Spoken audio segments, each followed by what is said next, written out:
Hello and welcome to the Hold the Line Sports Betting Podcast, where we do the work so you do not have to. Haven't used the mantra in a couple episodes, guys. Had to bring it back. In case you were in a coma yesterday, we had a monumental event occur. An event where I know most of you were on the edge of your seats, eyes glued to the screen, waiting with bated breath for the glorious announcement that either incites pure joy or an overwhelming sense of dread. The first edition of the college football playoff bracket. Let's Yeah, go. I can't think of anything else that happened yesterday that Now, was y'all might have thought I was significant. going in another direction, but not on this podcast, not up in here, fellas, not in this dojo, not in the Bandits Hideaway. That's not bad. Bandits Hideaway. But no, college football, the first rendition of their bracket came out.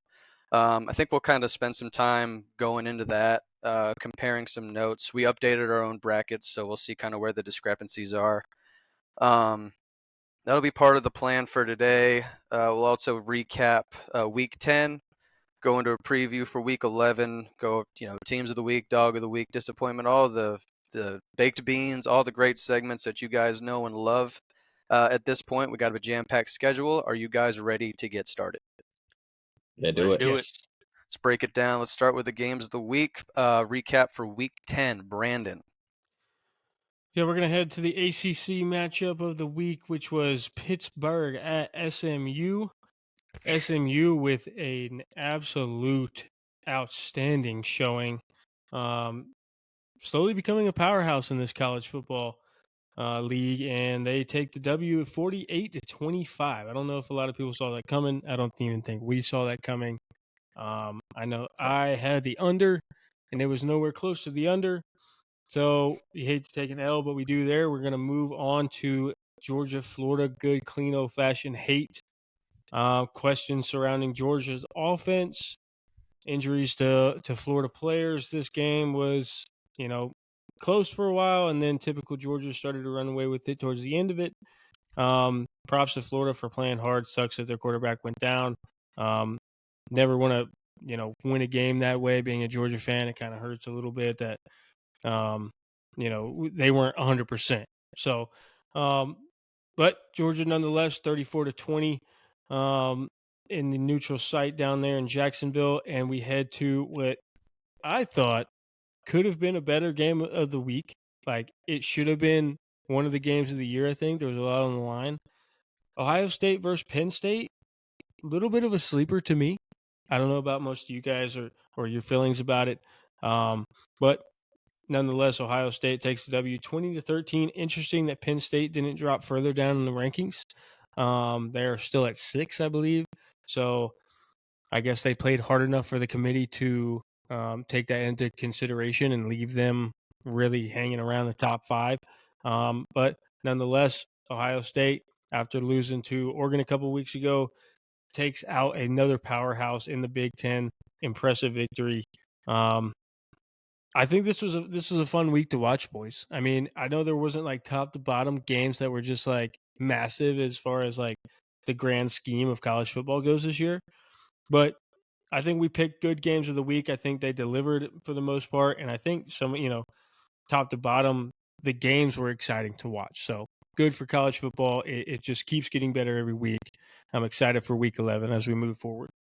Yeah, and I think what 5 more ranked teams went down. I mean, some of them played other ranked teams, but there was a decent amount of upsets too. So a lot of moving and shaking going Mm-hmm. on as we continue forward. Let's freaking start with Pitt at SMU.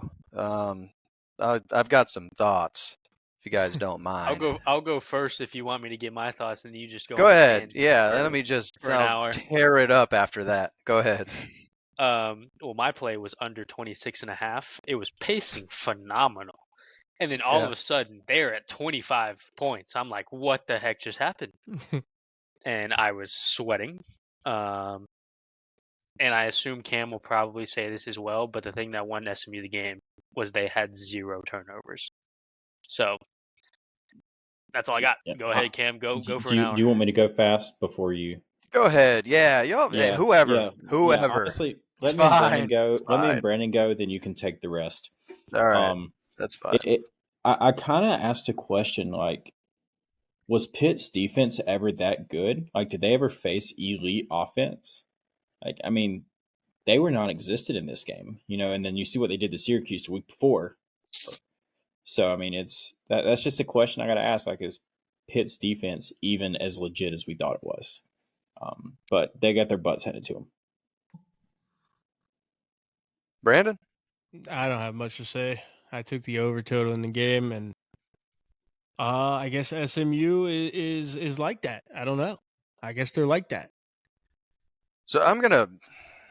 You always want to start it with the team that performed, and you really want to make it about them as much as you can.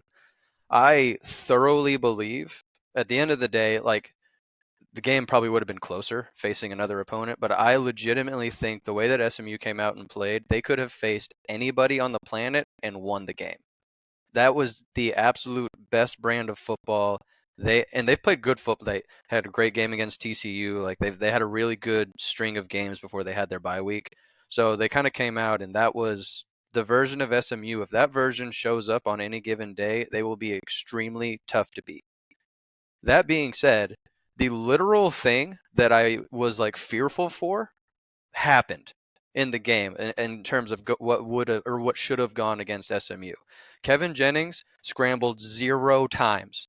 He left the pocket 0 times. And I'm like baffled. If I'm Pitt, I am like, okay, we know this guy he took a shot to the knee in the previous week. Let's go ahead and put him under some pressure and make him move around in the pocket. All right, he's probably going to have a tough time because I know he's sore.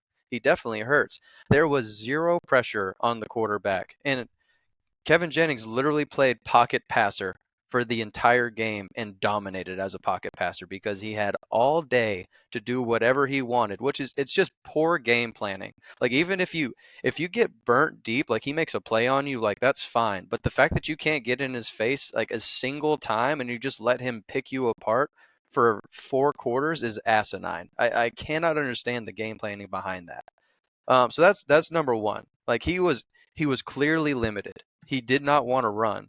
It's like I mean he would break out the pocket and it'd be a quick throw out of bounds on the off chance that they got to him. So if they get to him like even at all, I think they make it competitive. I don't want to go into too much. I'm stoked for SMU because I am pretty high on SMU, and I think that I've said for a few weeks now they're a team that's going to make some noise.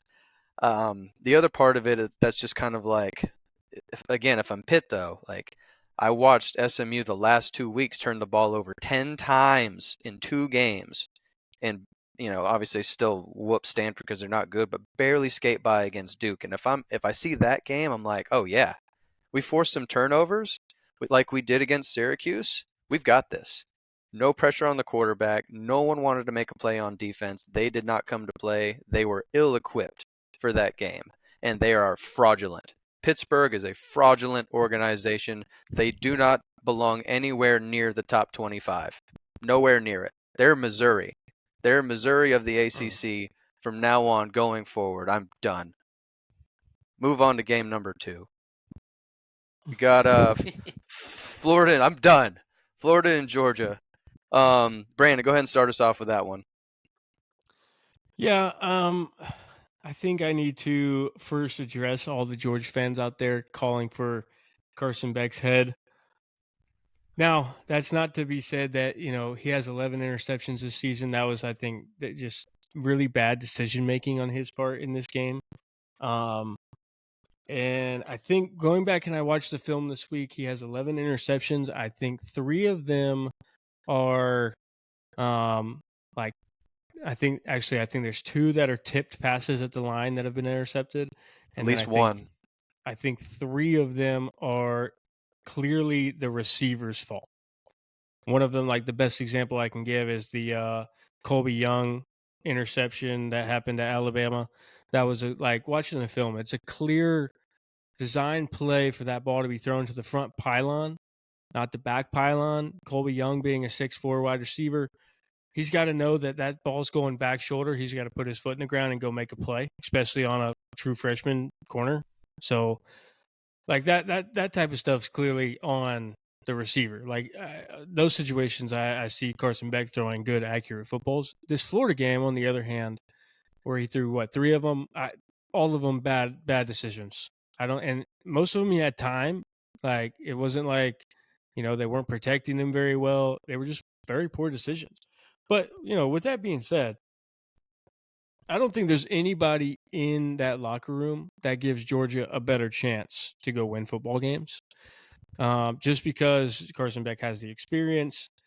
And I think a lot of people take for granted his ability to read defenses and be like the mastermind quarterback that he is.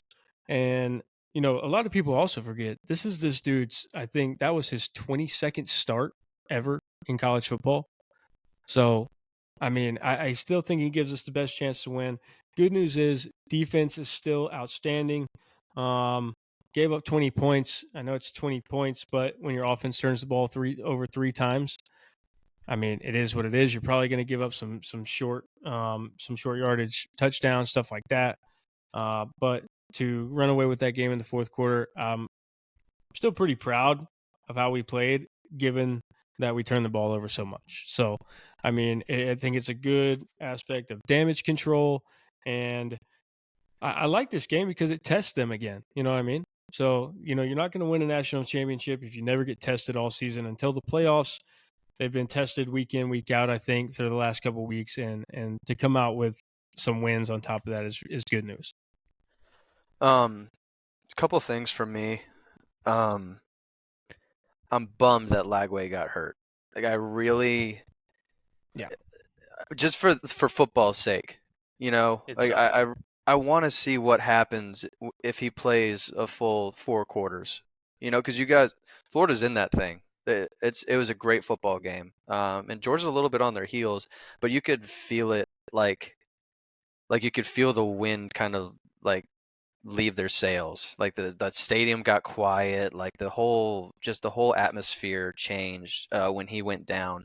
And y'all's fella from Yale is just not. No, He's he's just not not it. going to get it. He was 7 for 22 with a pick. I mean, what do you like? I didn't have high expectations when he entered the game, but it's just unfortunate that it kind of had to go in that direction. I'm really interested to see what happens if Lagway stays in. I don't think it's a 2-score game. Like I still think Georgia probably finds a way to win. They just have a pedigree, so you kind of have to think like they probably find a way in the end. But like that's a nail biter. That's got like a Vanderbilt Bama feel to it. In all honesty, if he stays in. So like that's kind of the main thing that stuck out to me. Carson Beck, since SEC play started, 10 touchdowns and 11 interceptions. That is not going to win a national championship. Does he have time to turn it around? Absolutely. Have we seen him do it before? Absolutely. But it is concerning, especially because, and like Brandon, you kind of said it. Earlier you can kind of like wrong routes, some tip passes, some bad luck maybe. That's inexcusable this last game. That's an inexcusable performance. If I'm watching that Georgia quarterback, he did a bad job. Found a way to win in the end, which is what winners do. But that will not play against a top 10 team. That will not play against a top 5 team. So I was disappointed in that, and I really am interested to see if he's going to continue this kind of regression, or does he turn the page at some point? Yeah, I literally wrote down, and I don't think he can. Beck cannot win a natty. He won't. I like if like he's just making such bad reads. He had 3 picks against Florida, and honestly could have had 6. He had so many plays that could have been interceptions. Yep. Like there was one that literally we tipped into y'all's receivers' hands. Like there were so many plays that he could have had a pick that just weren't. Like, and there was one in the game where he got hit as he through, and just basically it just went straight up in the air right to our linebacker. But I mean, also from what it looked like, the receiver that it was going to was not open. Um, yeah, and I think honestly, one of the biggest turnarounds in the nation right now is Florida's defense. We were bad in the first 3 games. And now, honestly, we've kind of turned it on. Like, we shut down Tennessee. I think we played very well against Georgia. It's just the fact that we were on the field for so much because we couldn't Yep. get anything going.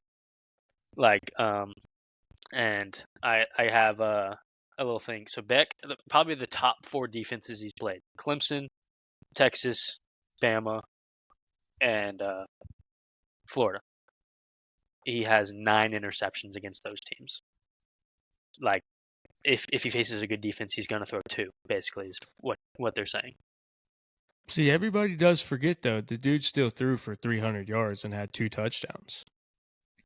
I mean, you take away the picks, and he's candidate for dog of the week. I mean, I know it's easy to say that, but I still think, like we say, like I've said before, Carson Beck, tough games. I mean, he's, like I said, he's at 11 picks in the season.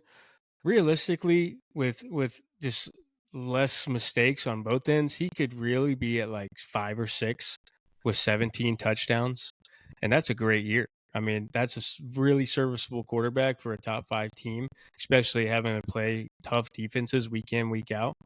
Do I think he could make better decisions? Yes, definitely, for sure. Like, nobody's going to sit here and say, it's fine, my quarterback's throwing so many interceptions. That'd be crazy. But, I mean, we still forget, like, dude had 300 yards. I mean, you take away the picks, he kind of tore the defense apart. And with, the running game, like, I think even Carson Beck said this himself in a post game interview. He's like, the only time that they could stop us was when I threw an interception. So, and I mean, I think we all felt that as, Nate Frazier, a true running back, 12 carries, like 82 yards, I think, a touchdown. And I think they had like over 150 rushing total for the game. It's just like they moved the ball. I think the only time we stall is when we have turnovers. So if we just clean up, and we got a couple weeks to do it, and hopefully, bye week, SEC championship bye week, whatever, there's still plenty of time to kind of clean that, decision making up a little bit and move forward. And then with the defense, how it's been playing, I don't see any team even competing with Georgia if we can clean up the turnover battle. It's a big if, because I mean, like, yes, he could easily, if he makes better decisions or has some breaks go his way, have less. But if some other breaks go a different way, he could have even more. So, Right. I just think that he's missing Brock Bowers and Lad McConkey right now. The weapons on Georgia, they're good, but they're not what they were. And I think we're kind of seeing that because, no offense to Colby Young, he's good, but he had multiple passes go through his hands. Like, he's not like, and no one is Lad McConkey or Brock Bowers, but I think it's literally just the Right. weapons that he doesn't have literally a security blanket. So he panics in the pocket and just throws it because he's like, I'm not taking a sack, so might as well just throw it. I think when we talk about Georgia, sometimes we, even myself included, get into a habit of thinking that they're supposed to be like the greatest football team every single year that's ever walked the face of the earth. And then, the second we see a little adversity from the team, it's like, oh, we start questioning every single aspect about the game they play. When in reality, they still scored 34 points in the SEC football game. Defense played outstanding. Sucks the quarterback got hurt. But I mean, you look at teams from top to bottom in the top 25 and tell me there hasn't been one single team with question marks around a specific area of their game throughout the season yet. So, I Sure. mean, this is just kind of Georgia's time. And then, those teams, and this is why I think Georgia is so good, is because those question marks get covered up and fixed really quickly, I think, and probably quicker than most at Georgia. Just because I think that's credit to the good coaching staff they have, the organization, the culture they have, yada, yada, yada.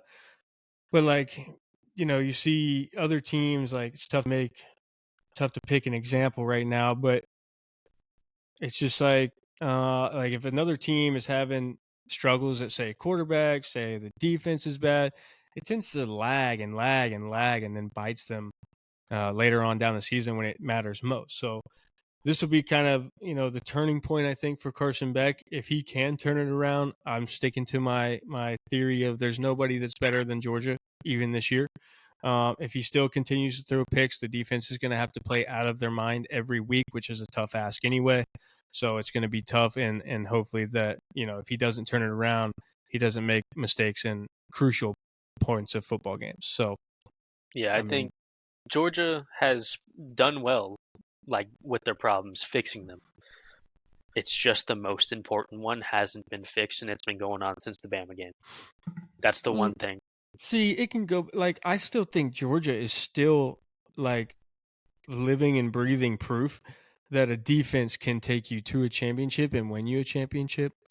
Because, like, let's be honest, like Stetson Bennett, the guy who won back-to-back national championships, and I know I've used this example before. I mean, he's not the elite of the elite. He just didn't make mistakes. And nobody could score on them. I don't think they gave up a rushing touchdown through like 9 weeks of those seasons. So, I mean, it's just when you put that much pressure on their offense, and your defense can get on and off the field. I mean, it's still proof that, we go back to Nick Saban's Alabama teams back in 2000s, 2010s, when the defense was elite every year.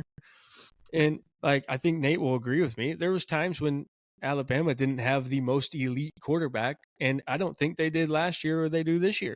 But they still find ways to win. They still find ways to compete. And I think defense can keep you in so many games that you don't recognize. And I think now it's such an offensive-minded game with, like a Sarkisian offense or Miami's offense or Oregon, Ohio State, fast-paced teams like that. And that's what people want to see. But people forget there's two sides of the football. And when you have an elite defense like that can hold Texas to 15 points, I mean, what other offense is going to expose Georgia and make it a high-scoring game where Carson Beck has to go out and is forced to throw 5 touchdowns, no interceptions, 450 yards? Like, I just don't see Georgia playing in those kind of games. I think their team is built to not have him have to step up to that level. The one difference between the Stetson Bennett and Carson Beck UGA is the offensive line. Beck panics under pressure, and they have been getting a lot more pressure. Stetson Bennett never got touched. He had 10 yards of space every time he dropped back. He was also better at scrambling too. Yeah, he was better at creating. He was better at creating. I think that's an underrated part of Carson Beck's game. I think he obviously likes to stay in the pocket and have time, but I mean, just from a football perspective, I think he's got to realize at this point he's got to move around and adjust the pocket to help himself. I mean, you can't ask your offensive lineman, to just be a brick wall play after play after play. Defensive guys are going to get through at some point. That's their job. But you got to shift pocket. You got to use your legs. You got to be somewhat of a playmaker. I think that if he can kind of benefit his game that way, that will solve a turnover issue in itself almost. Because his answer right now is backpedaling. And sometimes it's a slide to the left, it's a slide to the right. And we see two that claps, same thing with Quinn Ewers. 2 stomps one time. I guarantee you that's on like several scouts' draft board is Quinn Ewers. When he gets under pressure, not a good quarterback. Like when you have to throw off your back foot, throwing on the run, just not an accurate quarterback. And, I wouldn't say Georgia's offensive line is bad by any means, but you just can't have turnovers on the one play that your offense gives a little bit. You know what I mean? So yeah. Nate, you've been quiet. Yeah, I've just been listening. But I'll just add 3 quick things. I'm not going to get on the Jalen Milroe argument. But so with what Will said, I don't think Carson Beck can win Georgia a national championship by any means. I think Kirby Smart can. I love that.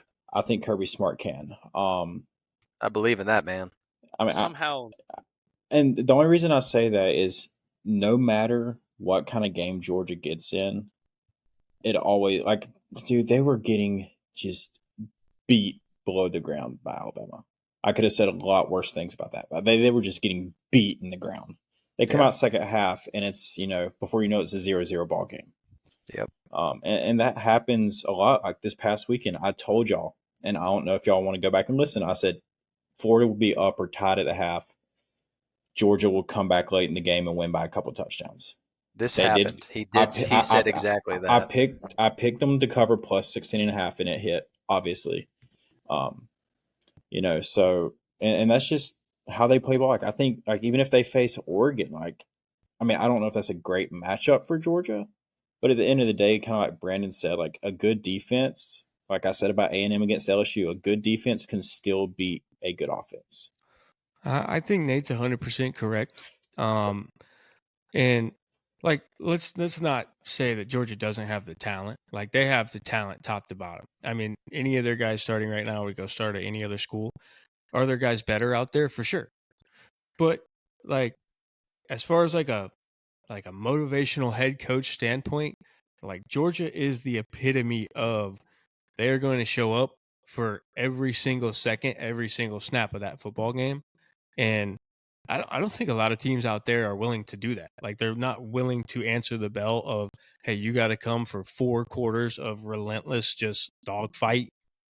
And I mean, I think we see that a lot when me and Cam, we talk about Georgia's a slow first half team. And I think that's a lot of feeling it out. You know what I mean? And that's what a lot of teams do. But Georgia comes out in the second half, and it's just like they have even more energy than when they started the game. So I think that's tough for a lot of teams to do. I don't think there's another team in the NCAA that answers the bell for 4 quarters straight like Georgia. And I think that simply alone is enough to make it to the championship, let alone win a championship. Yeah, and the last thing on that while we're talking about Georgia is, like, I'll say Kalen DeBoer is typically one of the best first half coaches in terms of scheming. Like, the first few drives of the game, we saw that against Georgia. I guarantee you, if Bama and Georgia played for the national championship, Bama would jump out maybe by 2 touchdowns. At the end of the day, I think Georgia wins that game. I mean, and that's just how Kirby Smart is. And, it's successful. His only 3 losses in the last however many years are all by Bama, and 2 of those were Nick Saban, obviously. But, it comes down to coaching, and people forget about that. It comes down to coaching. Yeah, Kirby's going to have them somehow thinking they're a horrible football team, and no one's believing in them. Yep, everyone's betting against them. Speaking, underdogs. I mean, somehow. A lot of that is true, though. Like, you turn on ESPN and nobody picks Georgia. Nobody has Georgia doing this, doing that. I mean, I think it's a lot of, like, Georgia wants the respect that they've earned over the last few years, and they never get it. Yeah. Speaking of coaching, DJ Lagway getting hurt might have saved Billy Napier's job. No, I think DJ Lagway. Let's hope so. Hurt, I think DJ Lagway getting hurt put him in more jeopardy. Well, where are they going to judge him off of now? See, but the thing is, that fella from Yale. It's apparently reported that DJ could come back. He was spotted after the game walking without crutches. Don't know how. 2, I think if DJ plays, Florida wins that game. I mean, that's fair. I mean, it's so, like, and he was coaching well enough to do it.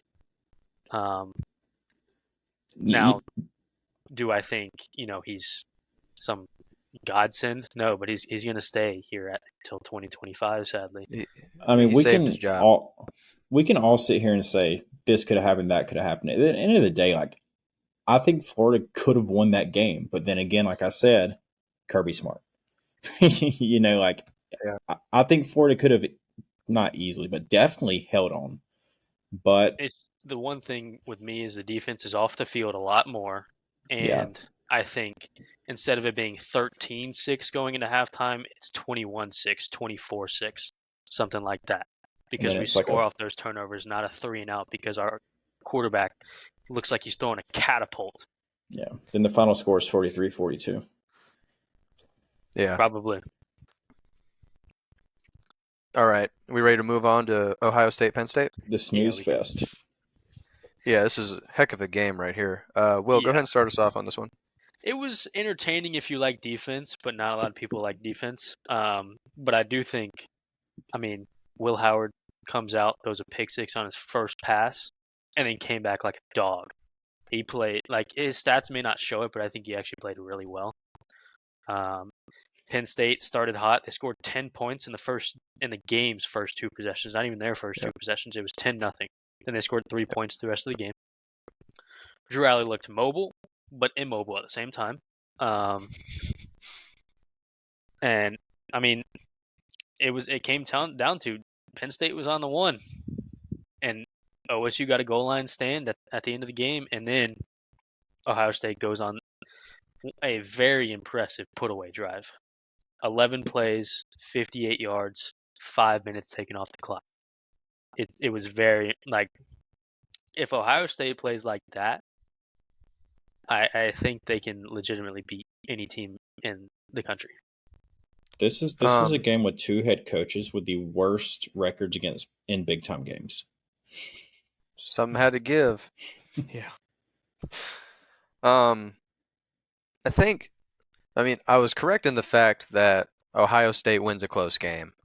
It's a one-score game, and it's, 7 points seems like a lot, but it's like you said, like they're at the goal line. Like Penn State had a chance to win this thing, or at least tie it, right? Yeah.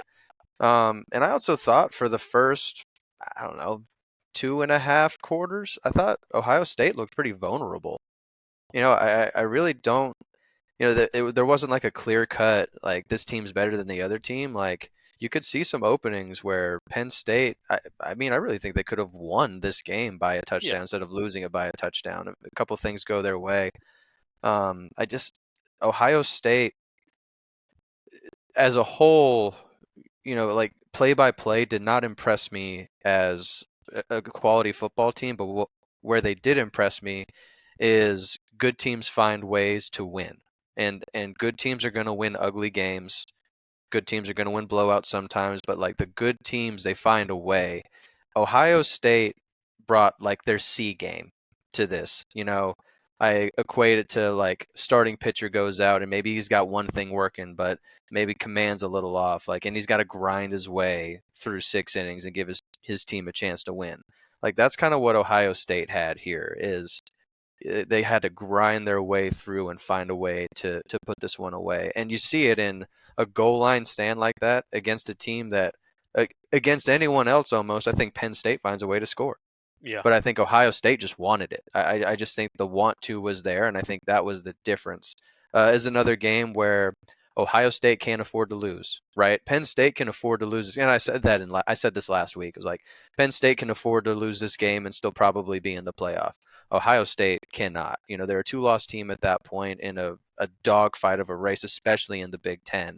They lose contention to play in the Big Ten championship at that point. The resume is definitely, and then you got to play Indiana too. You don't know what's going to happen there. Like they needed this game, and they showed the will to win that impresses me with them as a football team. I think Ohio State and Penn State are both very good, and it's honestly, yeah, you said it. They did just enough to win, and that's what good football teams do. First off, keeping the behemoth of a man and Nick Singleton out of the end zone on the 1 yard line is ridiculously impressive in itself. I was for sure they're tying this game. I was sold out. They're tying this football game. Yes, that man literally, like, he looks like Nick Chubb did when he was back at Georgia. He is massive. Yep. And to keep him out, that's something to be said. But they did get down there. Sometimes defense is kind of like the bend don't break. But I think Ohio State, their defense at least proved something to me this week. Yep. I mean, the offense, Will Howard bouncing back was big because he could easily have just laid down and just after the pick six been like, it's 10-0, game's over, lay down. But then he comes back, next 2 drives, 2 passing touchdowns. One was an absolute bomb. Yep. So I think this, at least, like, they might not have played great, but they still impressed me because you find a way to beat a top 10 team, and when you don't even play your best. They didn't play great and still beat a top 10 team. So in my eyes, that makes them a great team. Brandon, what you got on this game? No, I think you're right. I think Ohio State I think they needed this game more, and I also think that they are more experienced in a game like this where it's tight. They've been in this situation before this season, and I just think Will Howard's more experienced. I think the whole team as a whole was just more prepared. I think their season earlier has prepared them more so for this game. And you add in the fact that this is a must win. There's a lot of motivation behind that. So sucks because I had Penn State money line because I was really hoping they would make some noise and just kick Ohio State out of the bunch because I don't know why. Just don't like them. Don't like them or Michigan. Don't care for them. So Now it's up to Indiana. Indiana's Yeah. got to kick him out now. the golden child, Indiana. I think if Drew Aller is healthy, Penn State will most likely win that game with how Ohio State played. Now, if they both played up to their potential, with Drew Aller healthy, everything, Ohio State wins. I think But Ohio State is the better team. With how Ohio State played, if Drew Aller is healthy and able to move around, Penn State wins that game. Yeah. Nate, do you have anything on this? Yeah, I'm pulling up something real quick. Do it. So Pull it up. No, I said the same. I can't remember who I said this about. Y'all might be able to point it out. It might have been Texas. I can't remember, but this was Ohio State's first ranked win of the season. So I can say what I'm about to say. Okay. They've basically played not great competition up to this point, besides Oregon. I don't know if I think Ohio State's a top 4 team. And I don't know if y'all agree or disagree. The one thing that worries me, I can kind of see how they got the Georgia resemblance, right? They play these bad teams. Their offense looks like just complete garbage for a half, and then the second half they turn it on. They're like a hard team to judge because I don't know them like I know Georgia, or I don't like Ryan Day as a coach. First off, like I don't know them like I know Kirby Smart in Georgia. So I want y'all to think about this for a minute. What you said about Ohio State like rings true. Think about any team in the top 10 No, yeah, outside yeah. of Oregon, and who don't you say that about? You know, No, like these teams are all flawed. Like let me I put don't it think this they way. stand apart. Let me put it this way. I'm not saying they're playing bad offensively. I think it might just be in my eyes with the receivers they have with Will Howard, they're underperforming You a can little say bit. that. I mean, that But also- You can it's say just that. yeah. I But mean, also, I think they're a top 4 team because, I mean, they played Oregon in Autzen Stadium and lost by 1. so Yeah. what happened to the game before Penn State? They beat Nebraska by 4, right? I mean, they're averaging, and I'm not saying like this is bad, but they 49 on Marshall, 38 on Michigan State, 35 on Iowa, and a lot of those games were second half games. If y'all remember watching them, Oregon, I will say, on the Nebraska game, it was their first game without their star left tackle. That's what I Yeah. think hurt them. Their second game without their star left tackle, they were able to run the ball a lot better. Yeah. That's why the Nebraska game was so close, because they were able to, because they moved their left guard. They originally had a different guy out at left tackle. They then decided to move their left guard out to left tackle, and then bring in another guy at left guard. Significantly I mean, changed their offense. I mean, you got this game in Oregon, I mean, there's proof of what Ohio State can do. It's like it's not Texas, that's literally lost the only ranked game they've played. But I still have that feeling that Ohio State's still underperforming just a little bit compared to where I thought they'd be in terms of offense of what they do on offense. I still think you could look at almost Yeah, any team yeah. and say No. the same thing. Like I think, and maybe they're not underperforming. Maybe they're just performing. Yeah, I Maybe mean- these are just the teams that we're dealing with. I Like would've there's just a said lot it- of imperfection this year. I'd say that about other teams. It's just we're unfortunately on Ohio State, Penn State right now. Georgia beat Kentucky by 1. No, yeah. We're just on this game right now, so that's why I'm You know, pointing it out. Like, I'll say something about Penn State. I mean, they're a roller coaster, man. Year in and year out. Yeah. They're an absolute roller coaster. I think a lot of it has to do with there's a lot more in conference play this year. Yeah. As far as like with the college football playoffs, and there's really no more like East and West SEC. There's no separation, so you're probably playing a couple of teams that you haven't played in a long time. So it's tough to game plan for those teams. It's tough to practice for those teams, stuff like that. So I think I honestly think it's setting up like the schedule for that reason is setting up to be a really, really good college football playoff because I mean we're going to be 12 weeks in and it's going to feel like every team in there has seen a little bit of everything. Yeah, You know, they're for going to sure. I be love that. I they're love going that. to Yeah, they're going to have seen the teams who run the ball heavy, they're going to see spread offenses, they're going to see teams that play man and blitz, they're going to see zone. It's just I mean 100%. it's going to be a lot of Yeah. preparation to be said for every team that gets in the playoff. I mean, me saying this is like when Brandon, like we talk about it all the time, like when he talks about Milrow and all that stuff, and I back up Milrow. I just do not like Ohio State or Ryan Day. Yeah, I don't So know why. I I'm don't a know little bit why I more feel like that. I just I'm a don't little like bit them. more critical with them than I am most teams. Honestly, I think it's Ryan Day. Kind of like I mean I like James Franklin as a person, or I don't know him personally, like his personality. He's But a good like guy, real straight his shooter. personality, yeah, he's got a great personality. I like Keegan But the Michael Key. but the fact that he cannot the Yeah, fact that he cannot win big games like ever just irritates me. I think I'm just not a Big Ten fan. I just think Yeah, I mean I think that I'm just like a that, SEC diehard, and I just think it's like better top to bottom. I Except don't know. Indiana. I was a Big Ten fan when Purdue except had a chance to Indiana. win it a few years ago, Facts. but they were playing Ohio State, so in the Big Ten Uh, championship. I think it's like my whole life. The Big Ten has just been like a battle between Ohio State and Michigan for like as long as I can remember, almost. So it's just like this conference is really pointless. Like everybody always sucks except Ohio State and Michigan. So I just Yeah. hated them. And I think Well, it's just like now I love the fact that they're getting some kind of challenge during the season, also think of except for this: like the last week of the year. ever since the 14 playoff has come out, there's been so much tension between SEC Big Ten. Mhm. You know, like Yeah. that could also be it because before then it was kind of a up for grabs. You know, number one, number two gets in, but I don't know. Fair. I just don't like them. Are we good on this game? Yeah. Think Yeah, so? we went a while. Because speaking of Big Ten, we got a toilet bowl game to talk about. Yes, sir. Will, we'll start with you on this one. We got Yes, sir. Northwestern at Purdue. Absolute banger of a game.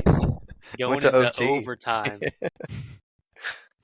Purdue, Northwestern gets a stop in overtime, gets an unsportsmanlike, so they have to go back 15 yards on their possession, scoring 2 plays on a 22-yard touchdown. Absolutely electric. But the one thing that we all said last week, it's an absolute pick'em, and it really was. And the one thing that won Northwestern the game, Purdue only averaged 2 yards per carry. That's bad. That's not That good. is bad. It's not good. I mean, Northwestern tried to blow it. They're up 17-3 at one point, and all of a sudden it's 20-20. See, But that's what I'm saying. Like if they do what they're supposed to do here, this game doesn't go to overtime, and I win my bet. Because I had the under 46, which was pacing just fine, and then all of a sudden they get a freaking second wind, and we're going into OT, and I'm like, well, there's no. The only thing I could have hoped for was one field goal. score, and then one I mean, field goal, and then it technically could have happened because all Northwestern had to do was kick a field goal and they won. They just happened yeah, to score a touchdown. that's true. They just scored a touchdown. So I pushed on it, so it's not the end of the world. 46, and it was literally 26-20. So I'll take it. That's the second time I've pushed on a toilet bowl game, which I don't know. That's actually back-to-back weeks I pushed on a toilet bowl game. That's crazy. So I You've gotta been figure losing. something. Well, I got something cooked up for this next one we got later on in the show. We won't be pushing that day. No push. We might lose, but we're not Yeah, gonna push. it's probably a loss. Nate, what'd you have on this one? I had Purdue money line. I did not watch the game. I just went with the home team. And Purdue, again, as they have in the past 5-6 years, have let me down. So, You went with a team that only had one win. I mean, It did take it to overtime. they've had so many chances to not suck, and they suck. They do. So, Brandon, you got any words on this game? No, didn't watch. Won money though. Nice. Won money though. I think he literally just heard what my pick was and just followed because I'm the big. Sounds yeah. good. Will does the Big Ten. Oh yeah. I guess home field don't matter. No, not in the, Not when it's not Purdue. with those two. Yeah, not with those two teams.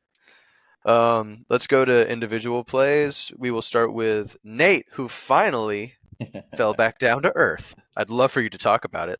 Yeah, and I went 1-2. Surprise. So, Yes. yeah, it's a little rough week for me. It's about time, but I'm gonna go through this quick because, and I'll tell you right now, 2 teams on here, or actually 3, are pretty much on no bet list no more. That's how it goes. Guys, and Cam, you could probably feel how I'm feeling here. Arizona. What do you mean by that? Listen. What's that supposed to mean? Hold on.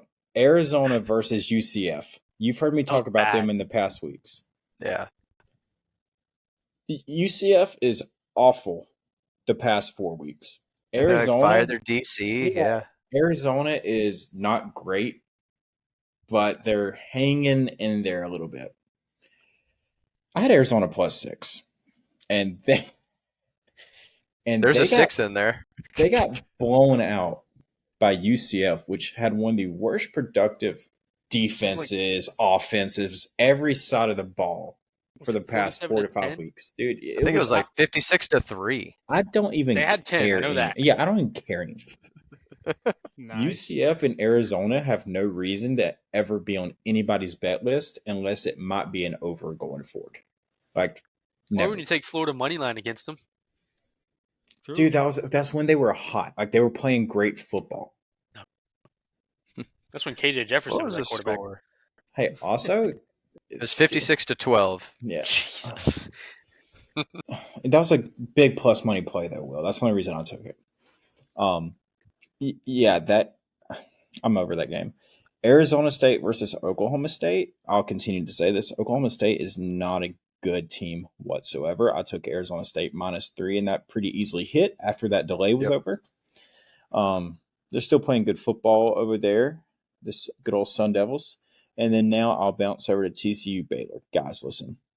Every game I have bet on that had Baylor in it screwed me some way or the other, except one. I think I had Texas Tech plus like 6.5, and they lost by 1. Dude, they're due. That's a suspension. Dude, I can't remember who I said this to. It might have been you, Will. Like, the fact that Baylor is winning football games consistently and scoring consistently irritates me more than anything. Aranda is not a good coach. Dave Aranda is not a good coach. TCU, dude, I mean, they're not great, but they still have an explosive offense. They were up in, they were up in this game. I was feeling confident. Well, next thing you know, Dave Aranda's offense popped up in there, came back, game-winning drive. I think got them to around the 30-35, kicked a field goal to win the game because TCU's defense might be the worst in the country. So that's kind of how my weekend went. Just 2 awful games. I think the Arizona UCF is what upset me the most, to be honest with you, though. Probably. Like, Arizona, we thought could be a top 10 team this year. Yeah, because they have the best receiver in football and then an actual quarterback that was supposed to be a Heisman candidate. Yeah, so I don't want to go into too much in depth. It just irritating. You got to bounce back next week. Will, you want to go ahead? Big Ten? Yep. I do want to go ahead because we had a good week. You were due. I was. I asked it last week. I'm going to ask it again. Who's the best team in the country? Indiana. Exactly. Indiana -6.5 versus Michigan State has never been more of a lock. They won 47-10. Yeah. They just keep blowing teams out, dude. They just keep doing it. I got a stat for you guys later. That's why they are my lock of the week again. Yeah, Indiana's for real. They're winning the college football playoff. Plus money play. I had Illinois money line versus Minnesota plus 125. I'm thinking, it's a ranked team just going on the road against Minnesota. Minnesota's kind of hot. Minnesota's defense is actually legit. I think in the last 3 out of their 4 games, they've only allowed 17 points. Also, Illinois' right tackle needs to be benched. He played horrible. Illinois was on a drive to tie it to go to OT, where it could have happened, but then Illinois' right tackle just absolutely squanders a block, strip sack because Altmaier had nowhere to go. Screws it. Then the next one, another easy hit. Oregon -7 in the first half versus Michigan. I don't know how it was only 7. It was 28-10 at half. So they kind of dominated the first half, like they should have, and like everyone expected them to, because Michigan sucks and Oregon's #1 team in the country. Simple as that. That's correct. The one thing is Michigan's defense was just on the field for so much of the first half they couldn't get anything going. But yeah, that's my plays. Brandon, are you trying to talk? So, Will, do we think this There for we go. Michigan is a reload where they can turn this around next year, or do we think this is a rebuild? I mean, it all just depends on quarterback. Sherrone Moore's getting fired. Yeah, I mean, like, I don't think he's the answer, but I also don't think he's not gonna like keep him from, like, he's not Willie Taggart at FSU. I think they have good recruiting class numbers coming in. Like, I think they're top 10 the next 2 years. Like, do you see them being a factor next year or the year I see after them being that? a factor in the Big Ten, maybe not national championship, but I think they can go 8-4, 9-3, cause some havoc. It really, like, their defense, I think, will always be good because I think their defense is solid this year. It's just they're on the field for 40 minutes a game, so Yeah. you're gonna score. It's Yeah. literally just quarterback. That defeats the purpose of having a run first offense. I mean, yes, yeah, like True.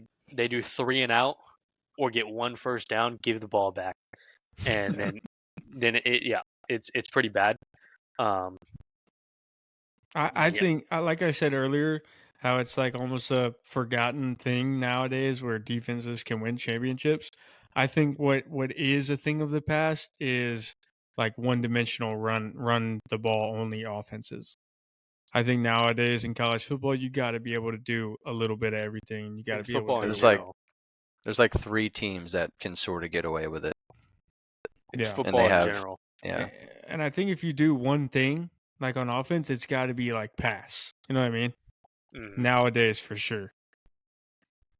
Because if you're a running team, it's like the Titans when they had Derrick Henry and Ryan Tannehill. You can, if you're ahead, you're fine. If you're The controlling the pace of the game, The yeah. second you go down is when you get in trouble, and it's going to happen. So basically, like, once you go down, you're going to lose the football game. Especially because there's a lot more talent in the Big Ten now. Hmm. I like this. I like the reconstruction how it is right now. I think it helps college football a lot. I missed the Pac-12 a little bit, but like, 'Cause- Pac After Dark was lit. Like if we take this Michigan's team from last year, right when before we had all the realignment and stuff, they could easily have like 1 loss right now and be going into that Ohio State game with 1 loss and somehow make the playoff and then just get blown out. And then we go back to the argument, well, so and so should have made it because they would have competed better, yada yada. So I think the realignment is exposing teams like Michigan who can't just coast by every year. Yeah, I think that Michigan team right now, it really just depends. I think they'd have at most 1 loss right now. Right. I think they could have lost to Texas this year, like they did. But I also think that Texas team, people are sleeping on it. That team was good. That defense was legit. And regardless of if you think their offense is one-dimensional, that run game was legit. And J.J. McCarthy you had to respect him enough. That's fair. Yeah. All right.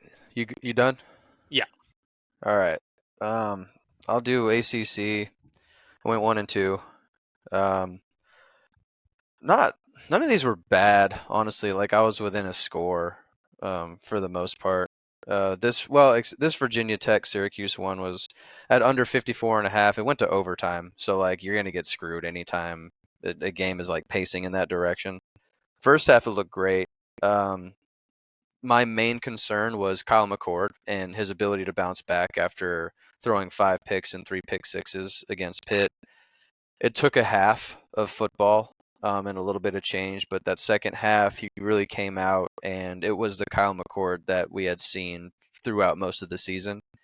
So Virginia Tech had kind of built a lead, but then that comeback in the second quarter or second half made way for the over to hit. I think it ended up being 31-31 and then went to OT. Syracuse actually won this game. So Virginia Tech had been hot. They won like 3 straight, and then had a really competitive loss to Miami. So they were pacing pretty well. And then Syracuse coming off a horrible loss. Good bounce back performance from them. But I missed that one. But consolation prize is the Syracuse upset. I did have them covering. So I didn't have it as one of my plays, but I had them covering, and they did do that. So I'll take the consolation prize. Number 2, plus money play of the day. This was just as automatic as it gets. UNC at FSU. We had UNC. They were at -2. I bought it up a point, -3. Like I said last week, it could have -5, 7, 10, 12, 20, and you would have won. UNC wins this game 35-11. Well, no surprises here at all. FSU is broken, just broken. And good job by UNC. They've looked good the last couple of weeks. I like where they're at. Ever since they knew their head coach was retiring at the end of the year, they've kind of take it to another level for them. Last one is Louisville at Clemson. I might go on a tirade here in just a second because this one really upset me. I can ask around anywhere, and at Clemson at night, Louisville doesn't beat Clemson anyways, like ever. Like I can ask anyone, and they would say, "No, Clemson wins this game. Clemson wins this game." My bet wasn't about the Clemson win or anything like that. I had the over on points. But what I did say was I could see Louisville scoring like 30 plus. And then if Clemson's going to win, they'll cover the rest, right? Well, Louisville does their job and they score 33. I do not know what Clemson was doing. Like, did you guys watch? Did anyone watch? I saw bits and pieces of it. They did not look good at all. It was just such a disparity from what I was flummoxed, completely baffled at. Flummoxed means confused. I was completely baffled at not just execution, but their game plan in general. Just a total lack of urgency. There was maybe 2 passes that broke 8 yards downfield. They're dinking and dunking. It's just such a scared offense. And then they're down by 13 and they've got a chance in the third quarter and they're slowly pushing the ball downfield a few yards here. They're huddling up and it's y'all are down by 2 scores. And then 3 scores and then they score and now they're down by 2 scores and it's the fourth quarter. It's okay, well, we're going to get the ball back. Let's get going. And they do the same thing. There's dinking and dunking, huddling up at no. It looked like they did it on purpose. They wanted to make sure people lost money, so they did it. I mean, it was Dabo didn't have the boys up and ready to play. I don't know what it was. It's inexplicable. So naturally, next week I'm going to have them winning by 30, because it's just how college football goes. But they look terrible. And I think they played themselves out. Just the way they lost, I think they played themselves out of the college football playoff. Yeah, which is pretty disappointing from a team that after Georgia and how they played subsequently, I was like, well, these guys are legit. I don't know if they are. I really don't know if they are. Props to Louisville though; they are now ranked. Congratulations. And that's all I got. Brandon, over to you. Yeah, we're gonna start out with the loss. This is a tough one, and we'll talk about this game. I'll talk about this game a little bit more with my team of the week, dog of the week disappointment. But big disappointment from Texas A&M. I had them covering 2.5 over South Carolina, and South Carolina looked like one of the best teams in college football this week somehow. I think. Let me just say, South Carolina won 44-20. which was kind of like blowout fashion all of the Yeah, they fourth did. quarter. And I think this for South Carolina was in a complete epitome of just the really tight loss against LSU that they should have won, the really tight loss against Alabama. I think, all the frustration and stuff and mistakes just came together and they executed and did everything right in this game. I don't think Texas A&M was prepared for Sellers looking like prime Lamar Jackson out there, but he was just that. Every time I looked up, dude was running for like 25 yards down the field. Nobody would touch him. And then he would throw some dimes, and then they would hand it off to Rocket Sanders, and he'd run for 10 yards every time he touched the ball. So disappointing for Texas A&M. I think they're kind of slowly walking themselves out of the college football playoff. I think them being, having a freshman quarterback, having the two quarterback system, I don't think it's going to work very well. I think their defense is good, but it's not a defense good enough to lean on to win you game after game after game. And I don't think they have the weapons to go to, deep territory in the college playoff. So tough because I know I had them in my college football playoff bracket and they totally crapped the bed last Saturday. So sucks, but we did turn around the SEC because I think we've had 2 weeks where we went 0-3, 2-1 this week, individual players, 2-1 in games of the week. So we're trending back up.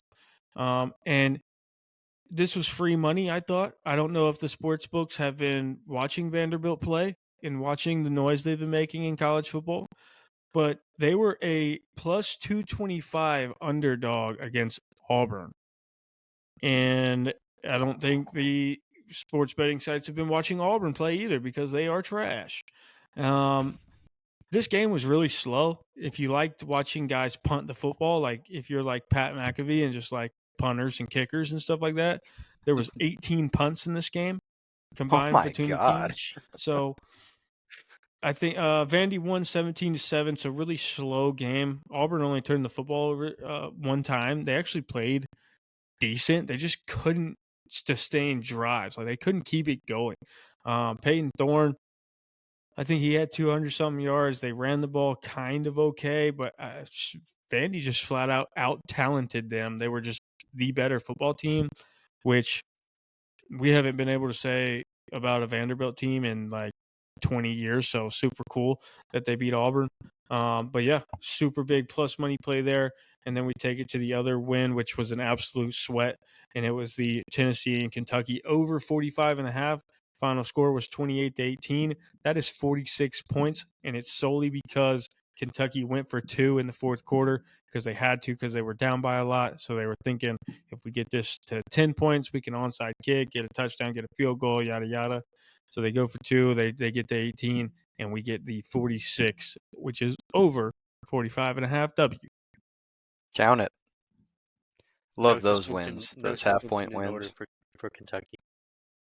Yeah, dude, I think they're completely washed. Like they know they suck early in the season. They were kind of hopeful, and I'm pretty sure Vandegrift's like out for the season or something. He went to the locker room at some point in the game, so I think their season is trashed.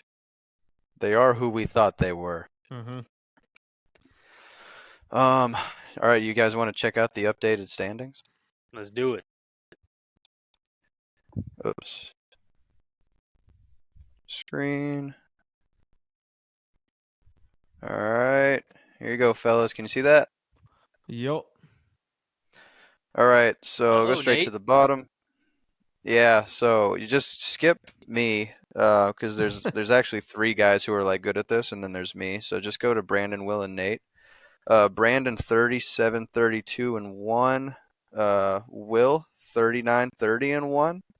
Nate, our leader, at 40, 29, and 1. I'm at 35, 33, and 2. I've got a big week planned, so I should be able to make up some ground. We'll see, though. But again, all of us are positive. Everyone who follows us would be making money, and that is the most important thing. True. All right. Do we want to go team of the week, dog of the week, disappointment of the week? Let's do it. Let's do it. Good. Team of the week, I will start. We're going SMU. That was a statement win if I have ever seen one in my life. Those boys came to play, and they are a team to be watched out for. They're a team to be feared. SMU is my team of the week. All right, I'll go ahead. Oh, whoever. I don't care. All right, I yeah. don't care. I'm going to go Ole Miss here, and that's just simply because we've talked about Arkansas a lot this year, how they're an improved team. Ole Miss went to Fayetteville and beat the dog crap out of them. Handled them really well, so I'm going to give it to Ole Miss for Team of the Week. Yeah, shout out Yep. if you took the over in that game because I think the over total was like 96 points. It was. Yeah. Mine, I'm going to them because they are my favorite team besides Florida. Indiana, Let's 47 Another to 10 statement over win. Michigan State. Statement win. I mean, they were only favored by 6.5 for no reason. They've like statement win, and that's why they're favored by 2 touchdowns against Michigan this week. About time. About time. Put some respect on that name. Mine, just talked about them a little bit. South Carolina, statement win. I think if a couple things bounce their way and they win a few games close, tight at the end, we could be having our conversation in the top 10 beat South Carolina. So they showed out really, really good offense and defense in that game. Props to the Cox. All right, let's go dog of the week. I've got 2 if you guys don't mind. We're going to go Cam Ward. 400 yards and 5 touchdowns, just continuing to do his thing. He's a man on a mission right now. Honorable mention is going to go to his top target, Xavier Restrepo. Love this guy. He is now the career leader in Miami history for, I think he's tied for receptions and he's first in yards now, or one of the two. I mean, but he's like the best receiver in Miami history. Had a massive day, 8 catches, 146 yards and 3 touchdowns. So a massive day from him. He had a day. They were fun to watch. I don't know if you guys watched that game, but once Miami got going offensively, like they're fun to watch when they're going. We'll go same order. So Nate. Yeah, so I'm going to stay with Ole Miss, and I'm going to go with Jackson Dart. He went 25 of 31 for 515 yards. Yep, he Just had an a absolute day. clinic. Mine, Will Howard. Stats may not show it, but he was a dog. 2 touchdown passes. I mean, after throwing a pick 6 on your first pass of the game and you're in the second biggest game of the season, arguably with your season on the line, to come back and then throw 2 touchdown passes on the next 2 drives, and then also be the one to put them away on a read option, you're my dog of the week. Yep. Fair. I'm going to go Raheem Rocket Sanders from South Carolina. He had 20 carries, 144 yards, 2 touchdowns. That's close to Genty yards. So anytime you get close to that, you got my dog of the week. All right. Let's go disappointment of the week. This one, it's Clemson. It's freaking Clemson. Just, I think again, I said it earlier. I think they played themselves out of the playoff. I think they played themselves out of it on a game that I think Louisville's fine. I think they're a good team. They should be respected. I mean, they only lost by a touchdown to Miami. So, but I think Clemson didn't respect them, and I think you can't do that against a team that they obviously came out to play. And I mean, it was a bludgeoning. Like, it wasn't a close game. Whatever the score was, it was not close. I promise you. The score does not indicate how badly Clemson lost this game. Yeah, so I was going to go Texas A&M, but Brandon's already touched on that a little bit. I'm going to switch it up a little bit. My disappointment of the week is Hugh Freeze. Hugh Freeze. Would y'all say Vandy and Kentucky's defense is pretty similar? Roughly? Vandy is better. A little better. Consistent. Maybe, right? They're Yeah, more, a little bit more consistent. The reason I say Hugh Freeze is the worst coach of this past week, Jarquez Hunter against Kentucky carried the ball 23 times for 278 yards. You know how many touches he got against Vanderbilt? 12. 12 for 50. So let me just read you these stats real quick and we'll move on because I know we're trying to go fast. Against Oklahoma, he had 17 for 97, Georgia 13 for 91, Mizzou 19 of 57, Kentucky 23 for 278, Vandy 12 for 50. Like I said, Jarquez Hunter has potential to be one of the best running backs in the SEC, and Hugh Freeze completely blows it. Mine is Nebraska.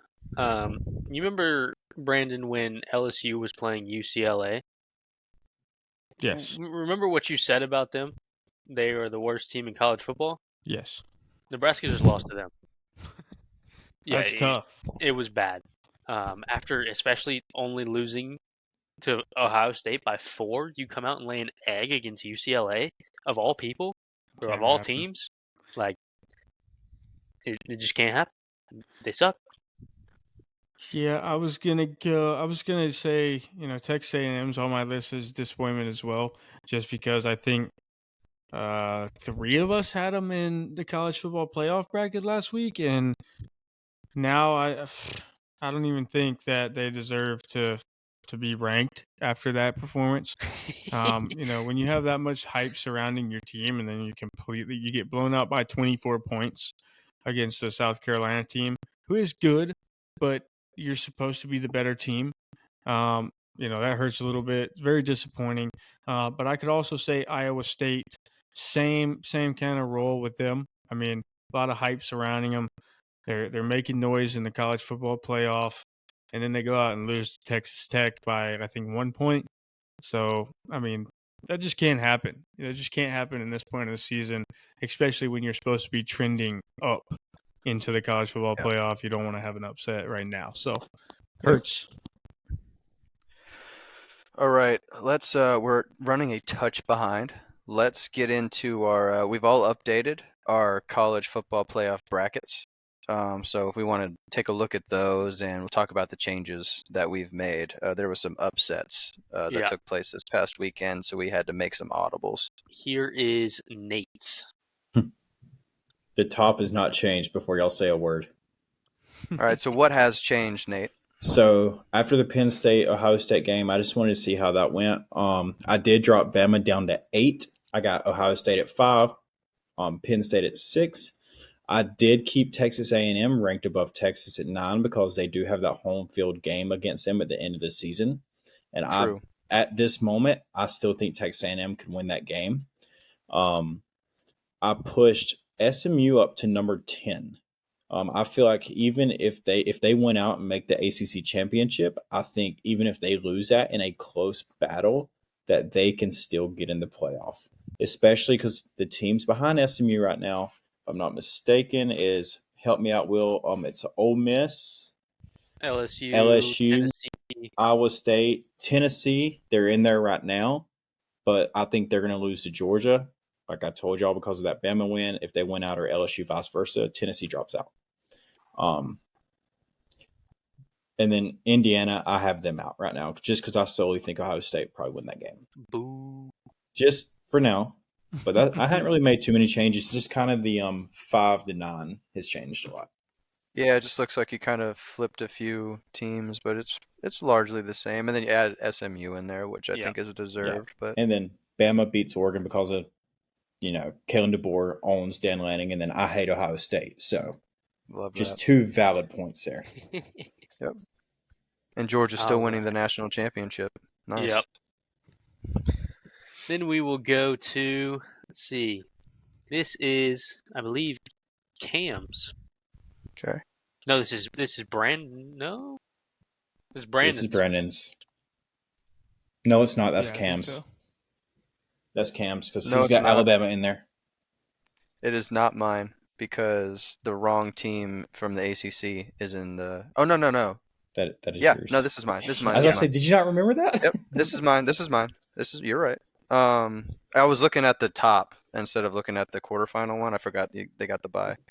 But yeah, the main thing for me, I've got a new ACC conference winner, and that's going to be SMU. The Southern Methodist Mustangs are going to win the conference. I still think they probably lose to. Then you go into strength of schedule, and the best team that they've faced is probably like BYU, aside from if they face Miami in the ACC championship. Um, and I think Miami is flawed defensively, and I think SMU has an explosive enough offense to be able to beat them at their own game, because they do have a good defense on the other side of the football. And ACC, Um, ACC's 2 Go ahead. games away from having nobody. I mean, they'll at least get Or one. sorry, the winner. They gotta have one. They Sorry, gotta the have winner. one. But just Yeah, one. and this is subject to change as well, because I have like a sneaky suspicion that Miami might be going through some stuff in the next few days. I'll talk about that in like 30 minutes. But other than that, that's like the main thing that kind of switched for me. I think I moved Bama up one maybe, I think You you got dropped it. Indiana You dropped out. A&M out.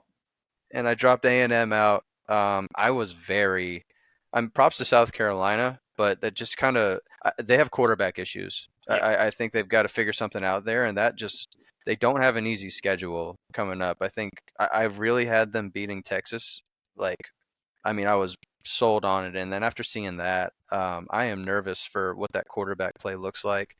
I think Texas can expose them there, so I am worried about that. Everything else, though, I think is pretty close. Still, Georgia wins it, even with the flaws they have going on right now. But yeah, that's mine. Sweet. Now we go over to. Let's see. I This think one is Brandon's. everybody's is pretty similar, except like maybe 2 teams, Yeah, which is LSU, this. Bama. Yeah. Yeah, I like this one. He's got LSU in here. Yep. LSU, Indiana love it, Brandon. Yeah, we got to give Indiana some love. I think they're being completely slept on. I have this got tricky for the SEC because I still have Georgia winning the SEC championship, obviously, but then I still have, I would say, it's going to be tough because I'll have to look at the standings again. I remembered it right when when I was filling out the bracket, but it's going to depend on who wins this weekend. So I have LSU winning this weekend, obviously, against Alabama. Spoiler. And then it depends on what the SEC championship looks like, because I think there's going to be one SEC championship that gets in that doesn't play in that game, and then the winner and loser. Well, the winner obviously gets in, but the loser gets in as well. So, which Yeah. on this bracket, I think is Texas, right? Yeah. Is the team not in the SEC championship that gets in. I know strength of schedule is a big factor, but I think Texas, if they can win out, and LSU wins out, I think LSU goes to the SEC championship, and I think Texas has done enough, especially with the win against Texas A&M at the end of the season, to make it into the bracket for sure. And then I'm riding the SMU hype train. I don't think they win the ACC. I just think Miami is just more talented top to bottom. So, but I still have them getting in, and I think my bracket makes up for what I think would be the most fun set of games to watch leading up to the championship. Which we get the Indiana Penn State, so we get the hopefully like the the 2 teams that were just shy of winning the Big Ten. They play each other, so it's kind of like the get back hopefully at some point, and then that would be a really fun game to watch either Indiana or Penn State go against Georgia, because I don't think we've seen those teams play each other in forever, if ever.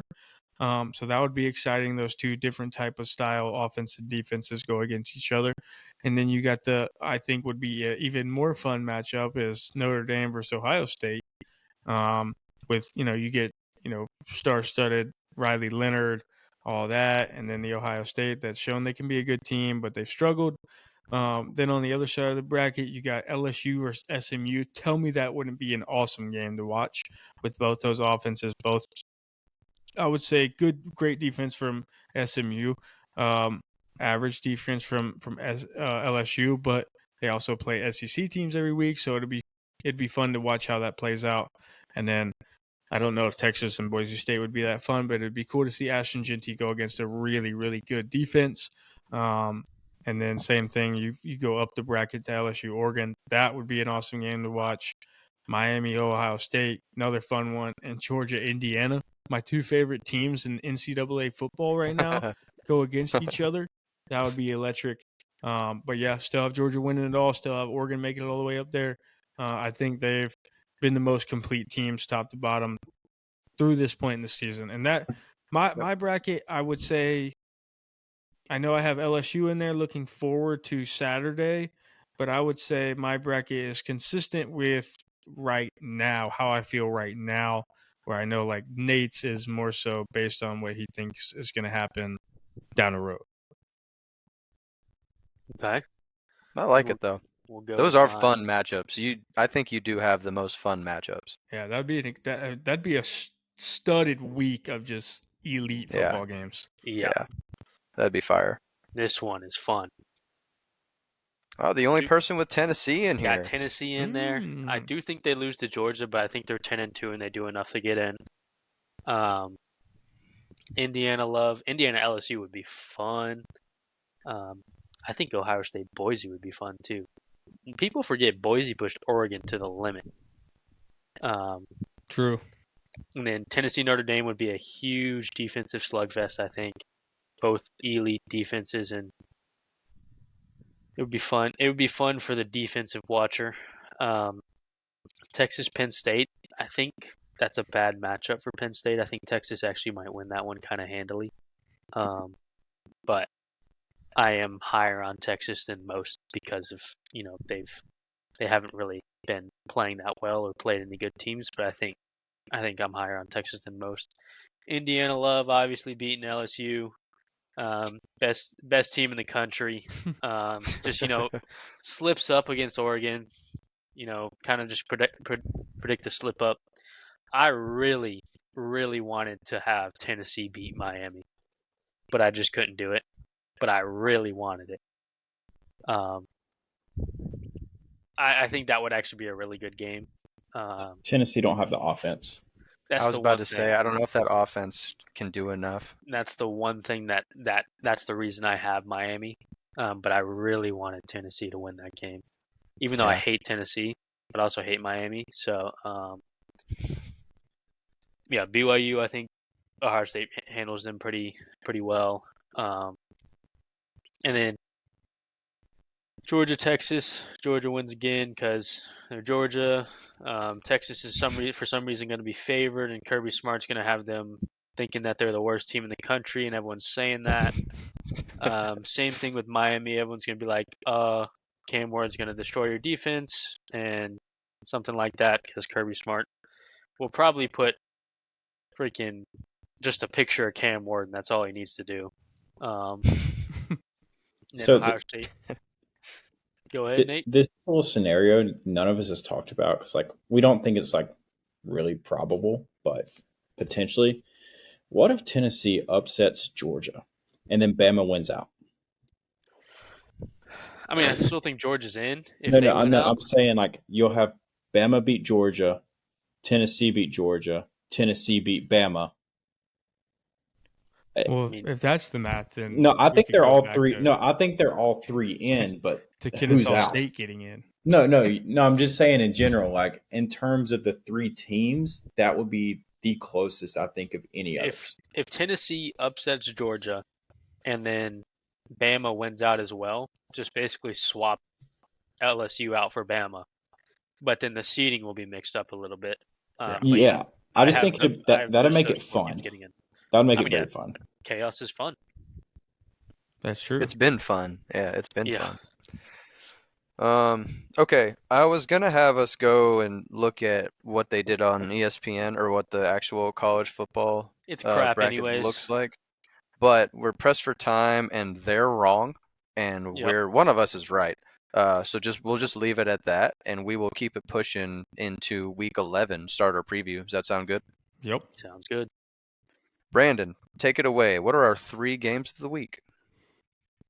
Games of the week this week.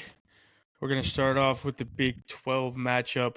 I don't know if we've done a ton of Big 12 matchups for games of the week. So Yeah, Nate's had it exciting. Not easy. enough. Yeah, exciting because we do get the Colorado Buffs, which are starting to make some noise. Everybody told me they weren't going to win 5 games, and now they're ranked top 25. And one of our games of the week, it's Colorado versus Texas Tech. That game's at 4 o'clock Eastern time. Colorado is favored 3.5 points. Over under is high at 62.5. I think it's a fair number though. But excited for that one, especially because we get to see the Buffs. We get to talk about them a lot more. And I don't think we've given them enough credit, especially for how much hype they have and noise they bring to college football with Dion and all that. So that'll be exciting to watch. We're going to go over to back to the SEC. We're going to start with Georgia at Ole Miss at 3:30. I think this stretch of games for Georgia has been like probably the toughest like 5 weeks of football that anybody's ever going to see.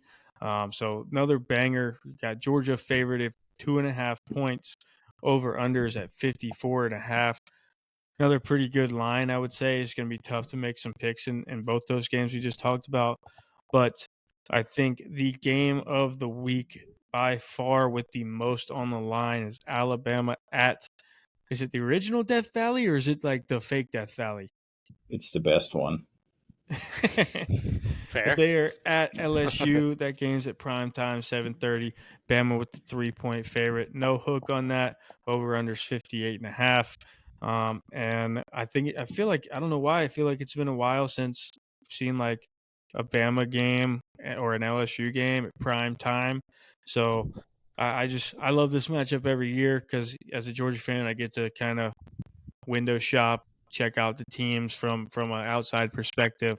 And this year there's a lot on the line, and it's gonna be I would say up there with our games of the years previously.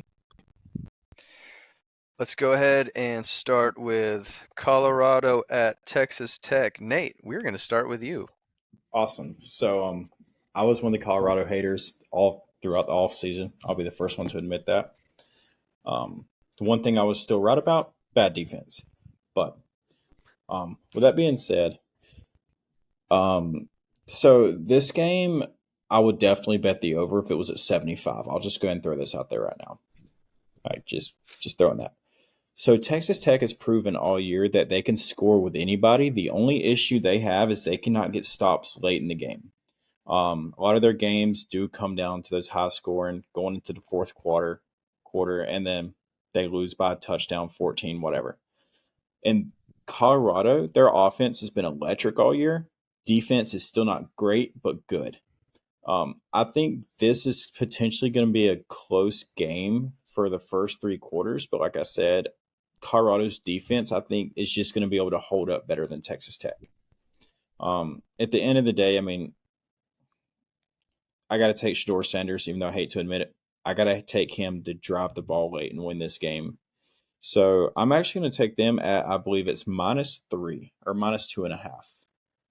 It's 3.5. Or no, now. sorry, I got them at -3.5. Yeah, so I got them at -3.5. This game could potentially not even be that close after halftime. I just don't think Texas Tech has anywhere near enough defense to keep up with Colorado. And I think Colorado will just get the few stops they need. Yep. So I am in full agreement with you. I have the same play as you do. I bought down. I took alt line -3. It is at -130. So I'm playing the push, but I think they cover that anyways. -3.5 is at -105 right now. Yeah. So I mean, So. I'd be comfortable. I'd be comfortable with -3.5. I think you kind of said it. I looked at Texas Tech in their home games. Like 4 of their 5 home games have gone over the 70-point mark, and it is because they give up 35 to 40 points. I think Colorado continues to score. They score 30 points per game anyway. So I think Colorado does enough to generate points. I have liked their defense lately, as opposed to how I didn't like it at the beginning of the year. I think there's been some improvements there. And I think they have better playmakers, and I think that's important in this game. In a game like this, that's going to be the most important factor. So I'm going to take the Colorado cover, buy down alt line -3. I guess I'll be that guy. Texas Tech money line. Just beat a good Iowa State team. This game is going to be high scoring. The right play is the over.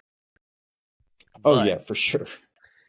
But Texas Tech, they're going to keep the momentum. They're going to go into it. Pretty good value. It's like plus 140, something like that. I think. I mean, I was a Colorado hater in the offseason too as well. Wrong about that. But I'm still a Colorado hater. They're just so Never changed. inconsistent. Never changed. Texas Tech is one of the most inconsistent Big 12 teams there are. They beat Iowa State the week back and before. forth. They get blown out by TCU. The week before that, they get blown out by the worst head coach in the Big 12, Dave Aranda. This one, they're consistent. Consistently bad on defense and consistently good on offense. 45-42 Texas Tech wins. Sheesh. That'd be a great game to watch though, but the other thing I had that I didn't specify, Colorado also has my favorite thing, rest advantage. True. I love rest advantage, especially going into a road game. Go ahead, Brandon. I think I was just going to say I'm going to follow up on your point, more so about the Colorado playmakers.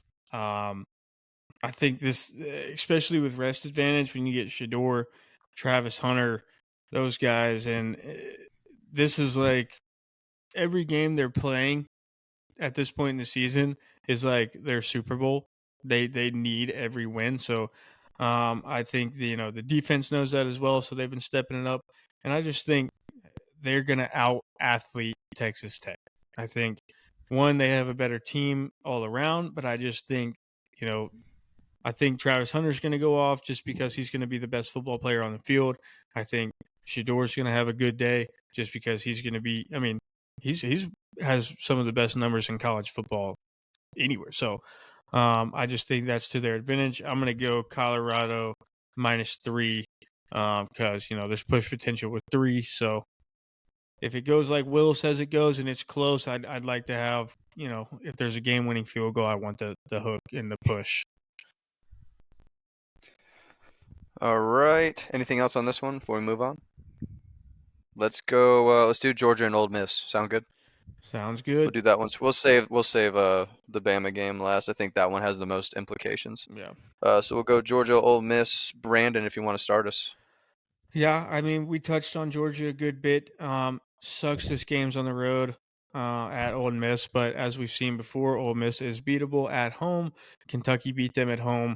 I think this game plays well for Georgia because I think offense and defensive line, that tally kind of goes to Georgia both ways. So I think they control the line of scrimmage the most. I will say Georgia gets beat. If you can beat Georgia, you have to have explosive play after explosive play after explosive play, which is like, let's say, a run of 20 or let's say 15 or more yards and a pass play of more than 25 yards. I think that is what Ole Miss is going to look to do. So if Georgia can really limit the explosive plays from Ole Miss, control the line of scrimmage, and obviously, like we mentioned before, limit turnovers on offense, I think they run away with this game. I'm going to take Georgia -2.5 just because, I mean, top to bottom, they're the better team. Kirby Smart is a 10 times better coach than what's his name, Lane Kiffin. And yeah. I just think Georgia, they've been tried and tested week in, week out. I don't think Ole Miss has. And give me 2.5. So this one scares me, fellas. Y'all know what I tend to do with these types of games. One of the questions I always ask myself is, who needs this game more? If you're talking about playoff implications, and the answer is easily Ole Miss. If Ole Miss loses this game, they're done. They will not be in the college football playoff, right? So that is kind of like, I put that in the bucket towards Ole Miss, which is hard for me to do as a Georgia fan, but I try to be as like impartial as possible. eh, I can't shake two things though. One, Carson Beck has been problematic. I'll just put it that way. He's been problematic, and they have not needed him. It hasn't mattered. So what happens if Carson Beck doesn't regress anymore and plays like Carson Beck, the one that we've seen before? So now they've got the Georgia defense that's firing on all cylinders, and Carson Beck has a 3-touchdown, no-pick performance. Ole Miss will not win that game. All right, so and that's again, it's a big if, right? I haven't seen it since SEC play started, so I can't guarantee it, but it's there in the back of my head. What if he has that game where he bounces back? I think that's an easy win. The other thing is what Texas and Ole Miss are kind of similar offensively. Um, neither one has run games that you respect past a certain point. And what was Georgia able to do with Texas when they didn't have to respect their run game? They blitzed the crap out of them and put Quinn Ewers in a horrible position and his backup in a horrible position and dominated the football game. I think they're able to do the same thing against Ole Miss. So while Ole Miss needs this game more, I think the advantages that Georgia has will overcome the desperation advantage that Ole Miss would have. So I have Georgia winning the football game. I can take a spread if you want. Do you want me to take a spread, or can I just have Georgia winning the What's it football at? game? -2.5. Or what's like the money line at? -135. That's fine. I'm going to take Georgia to win the football game. I don't know how it happens. Georgia wins the football game. I am going to take Georgia -2.5 as well. I do think people are sleeping on Ole Miss's defense. It's statistically one of the best in the country. So I don't think it's Carson Beck that wins y'all this game. I think it's your defense again. I think Beck will probably throw 1 to 2 interceptions. Maybe not as bad as he was. But I also think Jackson Dart will throw 2 to 3 interceptions. I think And it'll be be sacked 4 times. Yeah. It'll be Georgia's defense that wins in the game. I got 28-24. I think it'll be like almost a backdoor cover, makes it look close. It'll be like 28-17 and Ole Miss scores in garbage time to make it 28-24, something like that. But yeah, I would not be shocked again because this is probably a better defense than Florida, and they get after the quarterback and they cause turnovers, which is telltale signs of a good quarterback or good defense. But I do think Georgia's talent and Kirby will have them ready to play because all Kirby needs is the smallest amount of doubt, and they will somehow turn into an NFL team. And because they're like, oh, we're number 2 in the country, we should be number 1. No, but yeah, Georgia will win. Every bone in my body wants to say, I hate Georgia. Ole Miss is going to win this game, so on and so on. That's not going to happen. Lane Kiffin, over the past few years, has shown that he cannot win these games throughout the years. The games that matter, he cannot win. I think it was last year, correct me if I'm wrong, is the one time Ole Miss had a chance to go into Athens and compete with Georgia. That team could have done it. They got blown out. Second half of the game. If Carson Beck, I don't think he's, up there with the elite of the elite the way he's playing right now. But if he plays like Carson Beck can, I would buy this up to plus money cover. I mean, I don't think it's close. But just banking on it's going to be the same quarterback play roughly that we've seen in the past, I think it is going to be a little bit closer. So I'm taking the -2.5. But like I said, I think realistically this game should be a blowout. Just the way we've seen Ole Miss and how inconsistent they've been throughout the year. Oh, I have a quick point to make about the desperation need for Ole Miss and Georgia, just because Like, obviously, in this season, Ole Miss has they need to win this game more. But if we take this all the way back to last year, where I know the circumstances are different this year because a lot more teams get in, but at the same time, Georgia loses this game, that puts them kind of behind the eight ball to get into the SEC championship. They don't get into the SEC championship, and let's say we go back to last year at this point when they don't win the SEC championship and they leave it into the hands of the committee and they leave this team out. So, I mean, we have a ton of returners from last year's team that got left out of the playoffs simply because we lost the SEC championship. And I think if they lose this game, then they're not looking at an SEC championship appearance, and then it's left into the hands of the committee again to hopefully pick them as one of the teams that gets in the playoffs. I think Georgia is desperate in the fact that they don't want to leave any doubt about, are they getting in? Are they making an appearance in the SEC championship? Are they doing this? Are they doing that? Strength of schedule, yada, yada, yada. I think they come out and they try to blow Ole Miss out of the water and make this a statement win. And I really hope they don't limit Carson Beck as far as like running the ball more.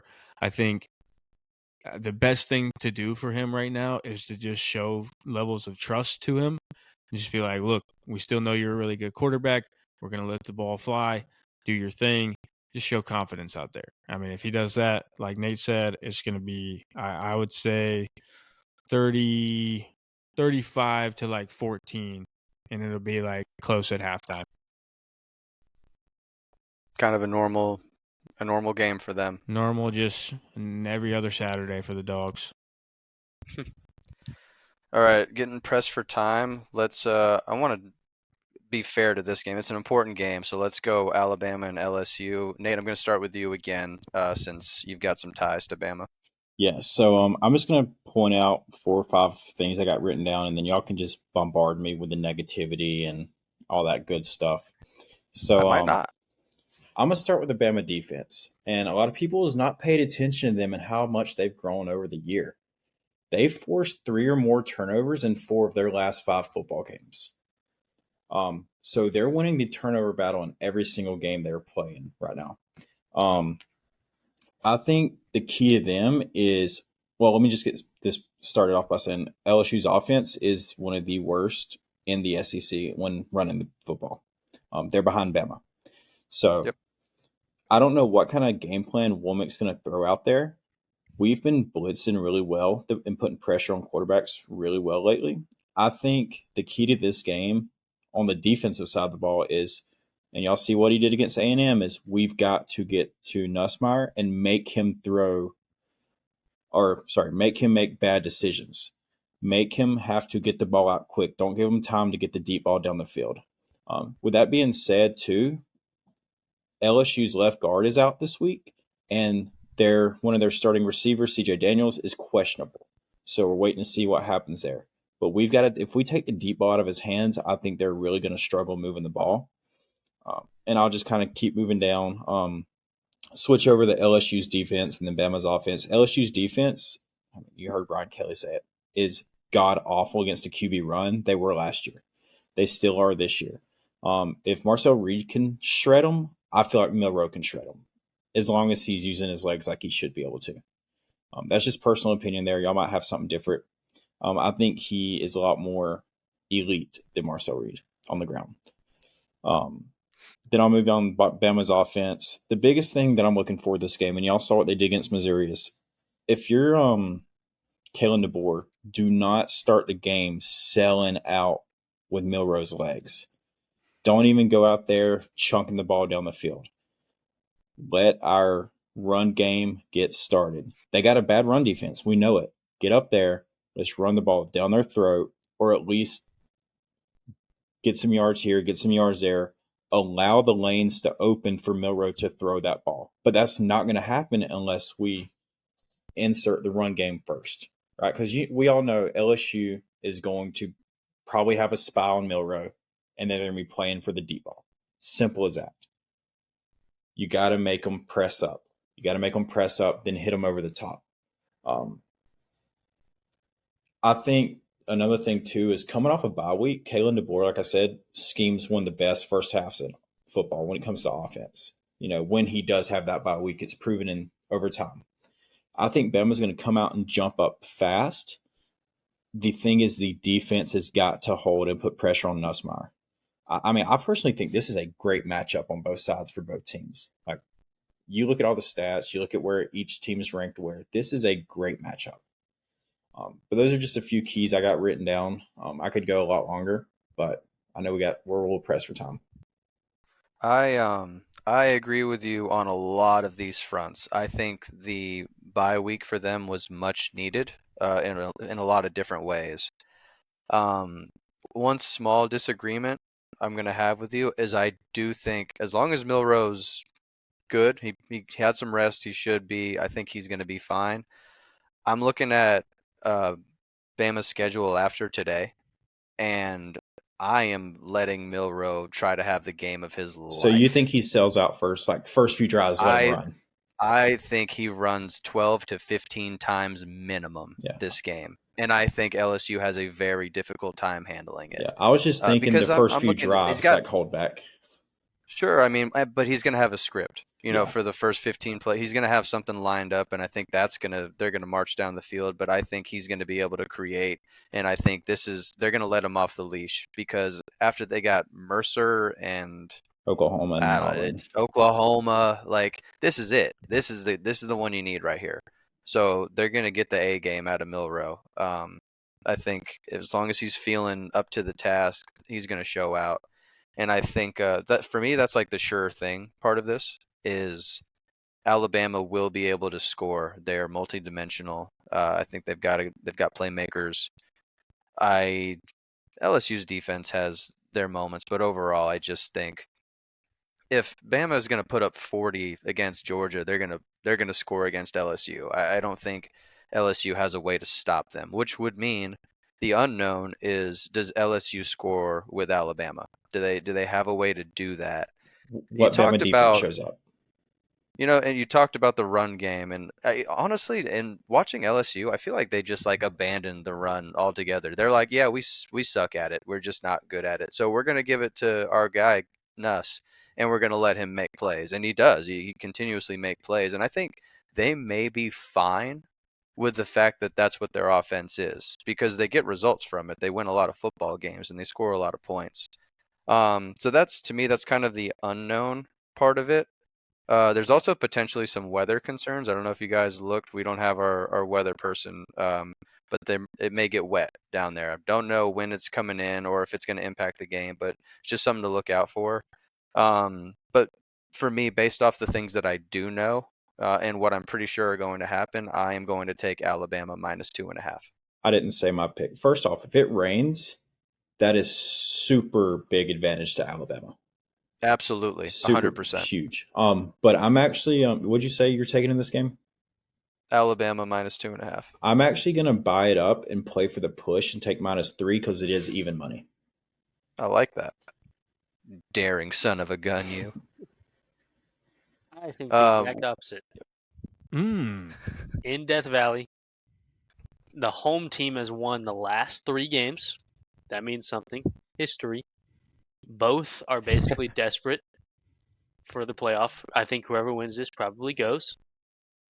And if Milrow is not healthy, I trust Nussmeier to throw the ball than I do more than Milrow. So that's why I think LSU, and they're going to get enough stops. I think the reason that Marcel Reed kind of torched them is because they did not prepare for Marcel Reed. They prepared for Connor Weigman. Who do you think's the better? Who you think was the better coach in the bye week I mean, I think they're both good coaches. in terms of Also, scheming? I mean, scheming, it's Kalen DeBoer. That's what I'm saying. I just wonder if LSU Schemes can only get you keep so up like far. Georgia if we jump up. I mean, you get arguably LSU's offense has been more effective than Georgia's, and I mean, All you guys the jumped up on schemes them and they work on came back. paper. I think it's going to be close regardless. I have LSU 34-29, because if Milrow has to throw the ball, I trust Nussmeier more to do it. I like that, Will. I'm gonna play the safer play, and I'm gonna go with the over because I do see a lot of points being scored in this game. Now, I know I have LSU in my playoff bracket, so that means that LSU is gonna win this game. And I just think, we go back and look at just this season alone. Where are Alabama's 2 losses this season? At Tennessee and at Vanderbilt. So both games on the road. I wouldn't say Vanderbilt's a really hard place to play, but I know Tennessee is. And I think Death Valley this weekend will be a harder place to play than Tennessee was a couple weeks ago. So, with that being said, I think LSU is a better team than Tennessee. I think their offense is better. I think Tennessee might have a slight edge on defense, but when you have a full bye week to kind of prepare for Milroe and their offense, I just think LSU being at home has the advantage here. And the more I start thinking about it and stuff, you really what the numbers show here with Alabama is they are, I would say, a little bit more one dimensional than people think.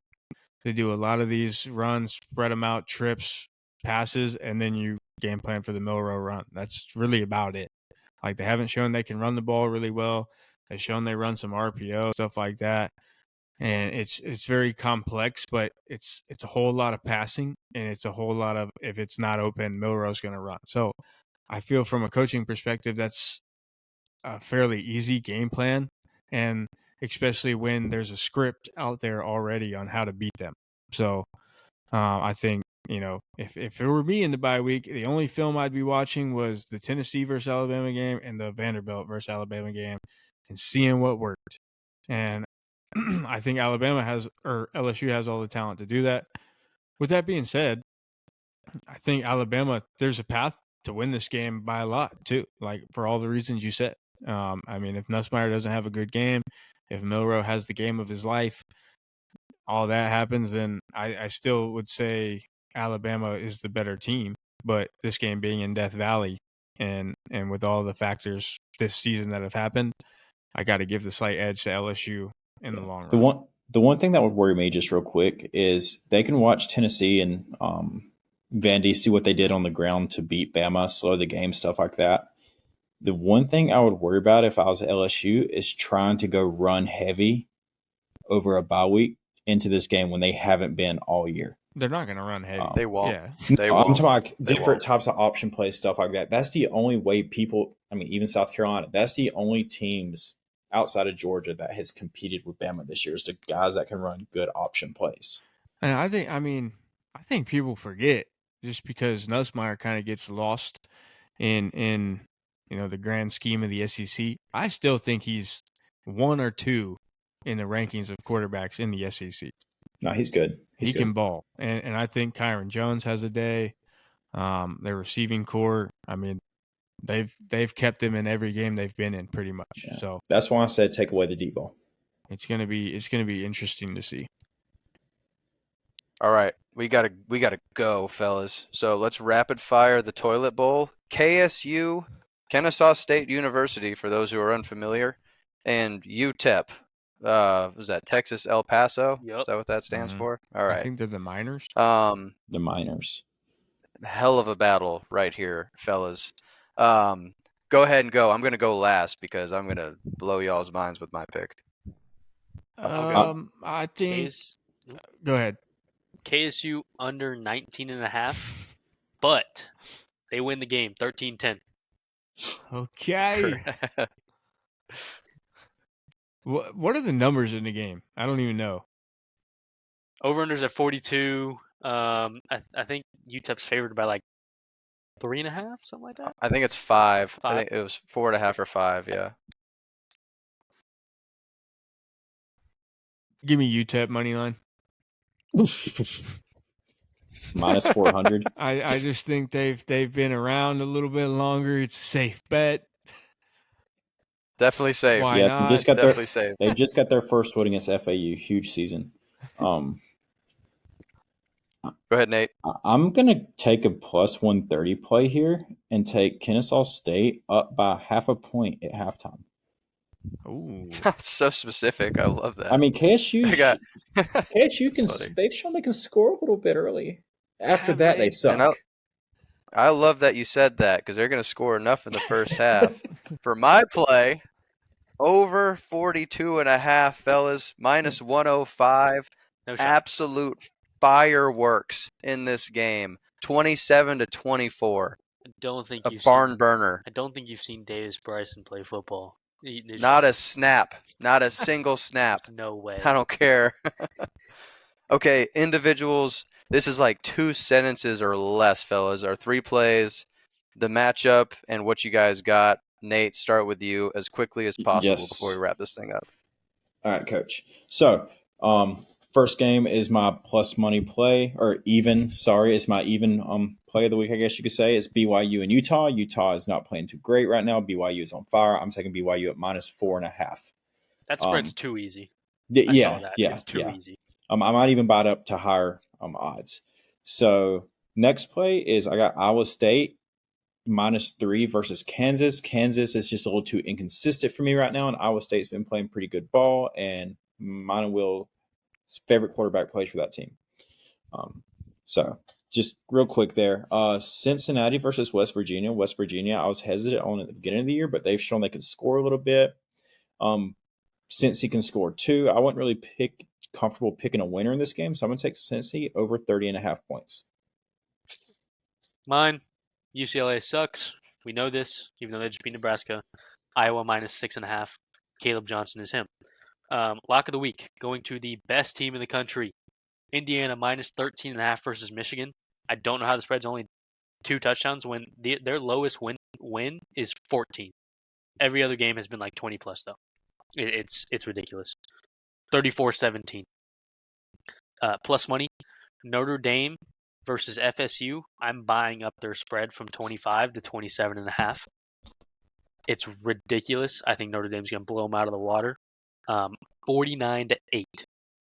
Yeah, I like that. Goes in line with my play of FSU over 7.5 is like even money.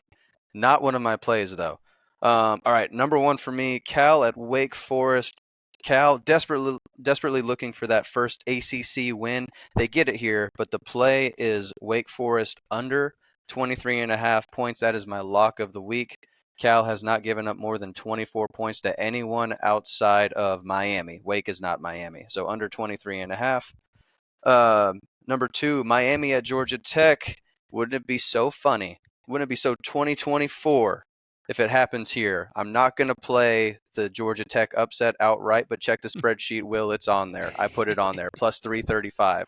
I'm going to take the spread, Georgia Tech plus 11. They've got a history of doing this against Miami. Number 3, plus money play. We are going to take Syracuse as the 2.5 point underdog. They are going to beat Boston College, who is a fraudulent program. Syracuse coming off that big weekend win last week against Virginia Tech. They carried the momentum over. Upset victory, I guess you can call it that, over Boston College. That's my plus 110 on that one. Brandon. Yeah, we're going to start off with Texas -21 versus Florida. Sucks. I think the dude from Yale is going to be starting. I think Texas is just top to bottom, much more talented team. Even though Florida's defense has been showing positive upside the last couple of weeks, I still think Texas. This game might be close in the halftime. I think Texas backdoors -21.